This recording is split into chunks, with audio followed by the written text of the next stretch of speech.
Welcome to a lesson with Dr. Powell.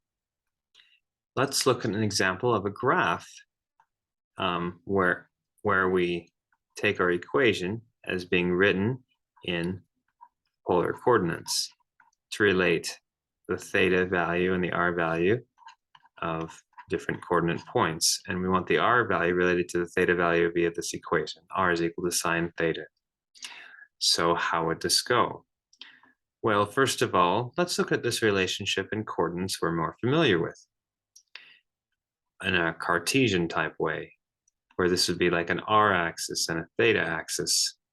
You might understand this a little better. Then this would just simply look like the sine curve. In fact, we could look going from 0 to 2 pi, and then we know this is going to be repetitive from here. So let's take a look at see what we have here.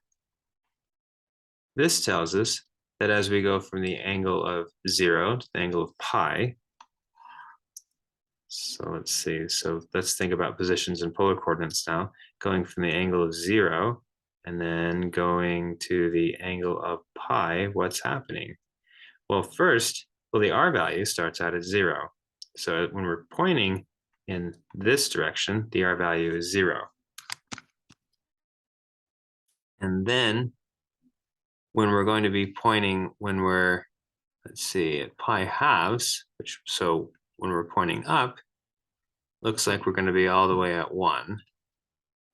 We're going to be at 1 right there. So it's 0. And then along the way from here to here, r is growing. R grows from 0 and gets 0 and gets bigger until we get to 1 here.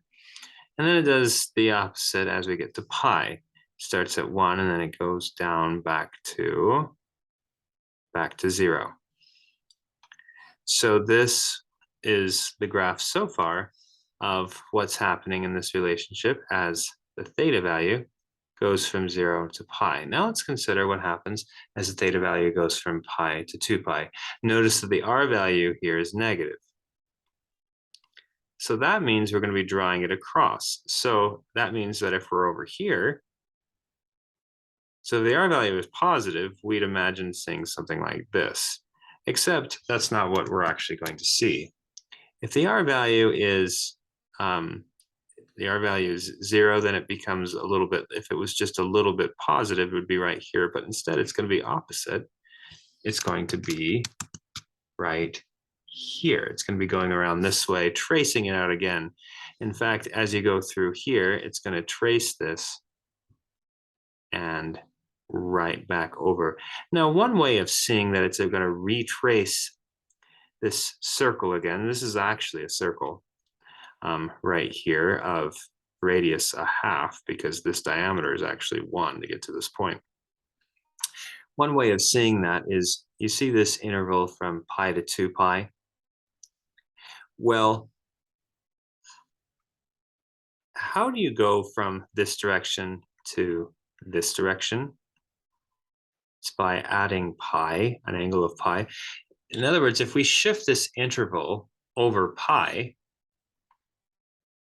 to 0 to pi and then draw this positively, see how, well, if you draw the positive version of this shifted pi over, notice how it retraces this?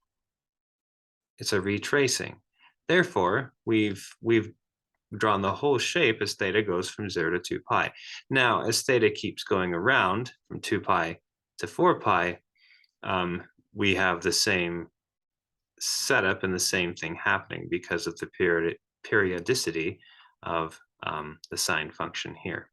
So this is the resulting graph. Thanks for watching.